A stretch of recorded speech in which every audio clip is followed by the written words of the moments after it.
અંજાર સ્થિત ભારતનો પ્રથમ કેમલ મિલ્ક પ્લાન્ટ વિશ્વ દૂધ દિવસે જાણો દૈનિક 300 લીટરથી 5000 લીટર કેમલ મિલ્ક એકત્રીકરણ સુધીની સફર।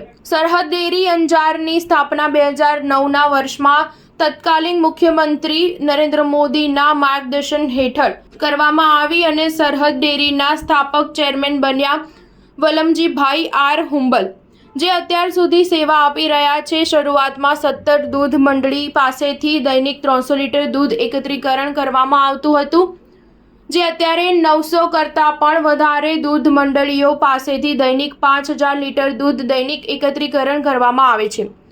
શરૂઆતમાં સંઘ પાસે માત્ર રાપર ખાતે એક જ દૂધ શીત કેન્દ્ર હતું, જે વધારીને અત્યારે 18 દૂધ શીત કેન્દ્ર કાર્યરત છે। વર્ષ 2013માં નરેન્દ્ર મોદીએ ઊંટના દૂધ અને ઊંટ સંવર્ધકોના જીવન ઉત્થાન પર કામ કરવાનું સૂચન કર્યું, તેથી સરહદ ડેરીએ ઊંટના દૂધ પર કામ કરવાનું શરૂ કર્યું અને વર્ષ 2017માં ઊંટડીના દૂધનું કલેક્શન કરવાનું શરૂ કર્યું। 2019માં ભારતનો પ્રથમ ઊંટડી મિલ્ક પ્રોસેસિંગ પ્લાન્ટ લાખોંદ ખાતે શરૂ કરવામાં આવ્યો।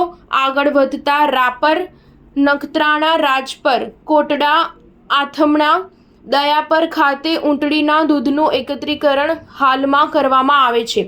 અત્યારે દૈનિક 5000 લીટર દૂધ કલેક્શન કરવામાં આવે છે। ઊંટડીના દૂધમાં મોટા પ્રમાણમાં ઇન્સ્યુલિન તથા વિટામિન સી હોય છે, તેથી તે બ્લડ પ્રેશર, ટીબી, કેન્સર, પેટના દર્દો વગેરે માટે ખૂબ જ ફાયદાકારક બને છે। તેથી ઊંટડીનું દૂધ તેનો પોતાનો એક વર્ગ ઊભો કર્યો છે। સરહદ ડેરી શરૂઆતમાં રોજનું 1000થી 1500 લીટર દૂધ સંગ્રહ અને પ્રોસેસ કરે છે। સ્ટાર ન્યૂઝ 7 હંમેશા સચ્ચાઈની સાથે।